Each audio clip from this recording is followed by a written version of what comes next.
What's up, everybody? Nate List from BreakoutFinder.com here. Listen, so Russell Wilson was a rookie in 2012, and by 2014, he brought the Seattle Seahawks a Super Bowl title. And then in 2015, they were a play away from back-to-back Super Bowl championships. But as history has taught us, when the game is on the line, it's best to throw the ball to a guy who had 15 targets on the season. But let's fast forward 4 years and see where Russell Wilson is today.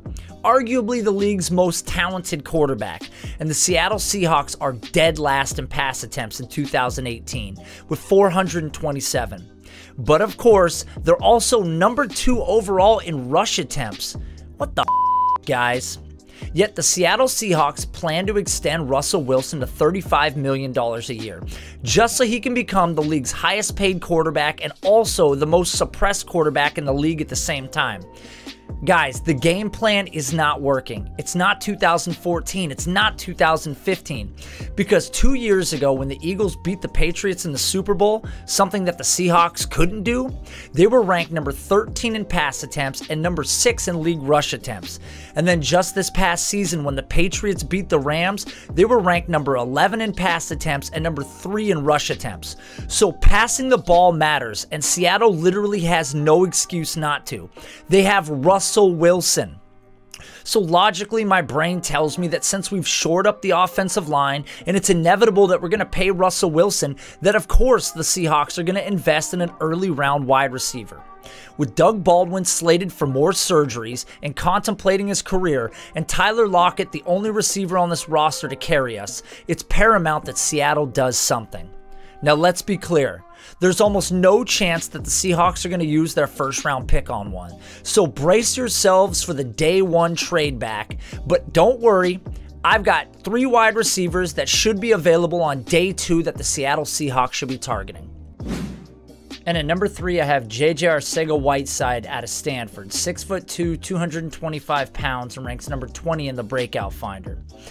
This is a player who offers great jump ball ability, great red zone ability. In fact, he's a monster in the red zone. 14 touchdowns in 2018. We've seen the Seattle Seahawks attempt to fill this role in the past. They made the trade and they got Jimmy Graham. They tried. It didn't work out exactly as expected, but I think Arcega-Whiteside could be the next closest option of what they tried to do back before. He has a huge catch radius. We can let Russell just throw it up and make a play. Competes on contested catches, and fights for extra yardage on every single play. These are the types of sizable wideouts that we need on the outside of the smaller ones that we already have. Again, I mentioned his 14 touchdowns in 2018. He had over 1,000 receiving yards in his senior season, and he has a 77th percentile yards per reception in 2018 with 16.8. So he's a big play threat, and he's truly dominant in the red zone. This is the type of player that the Seattle Seahawks need to add to this roster to help Russell Wilson going forward. My number 2 receiver, of course, is Kelvin Harmon, 6'2", 225 pounds out of North Carolina State. He currently ranks number 7 in the Breakout Finder. This is a player that is extremely physical down the field. This is something that the Seattle Seahawks desperately need to add to this wide receiver core. He has a big frame and uses it to his advantage. This team's also loaded with small wide receivers. Doug Baldwin's great, Tyler Lockett's great, but they're not physical big receivers. It would add a dimension to the offense that has been missing.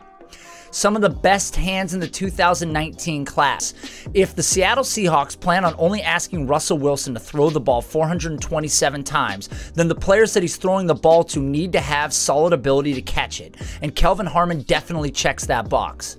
He's also exceptional on broken plays, and in Seattle we know with Russell Wilson there's a lot of scramble drills, so it is a huge advantage to have a full-size wideout on the outside that can get open and recognizes the holes in coverage. He had back-to-back 1,000-yard seasons at North Carolina State. He progressed significantly since his freshman year. And to be honest with you, in any other draft class, Kelvin Harmon would probably be a lock for the top 3, top 4.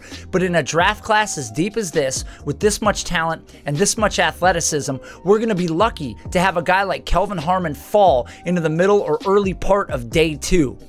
He's one of the most well-rounded wideouts in the class, and he offers feature size, and this is something that Seattle desperately needs.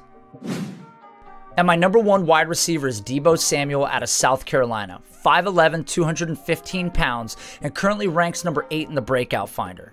This is a player who is an excellent athlete, something that the Seattle Seahawks need to continue to add to this roster. He also makes big-time plays over the middle of the field, and this is something that Doug Baldwin has done for years in Seattle, but it's time to start considering a predecessor for this offensive group. He also adds a big-time ability as a kick returner, over 1,200 yards doing so in college. We've had Doug do it in the past, and we've seen Tyler Lockett do it, but it's time to add another trustworthy athlete to the kick return game. He's also a dynamic open field playmaker who wins on all three levels. Adding a guy that can stretch the field and also make plays down the middle or short area is a huge advantage to a roster that's always felt depleted at the wide receiver group. He offers the same versatility of, say, a Percy Harvin with a little less speed, but we know the Seahawks covet players of that ilk. He's also the upper-level athleticism and versatility, which are two huge factors when you're looking at a wide receiver. So he's a rusher, a receiver, and a kick returner, and Debo does it all. That's why he's my #1 option for the Seahawks to target on day 2 of the NFL Draft. So listen, guys, if you like the content I'm providing, hit the like button, hit subscribe, help share this and get it out there. I enjoy doing this. Throw all the comments you want. I'll get back to everything. Thanks a lot, everybody.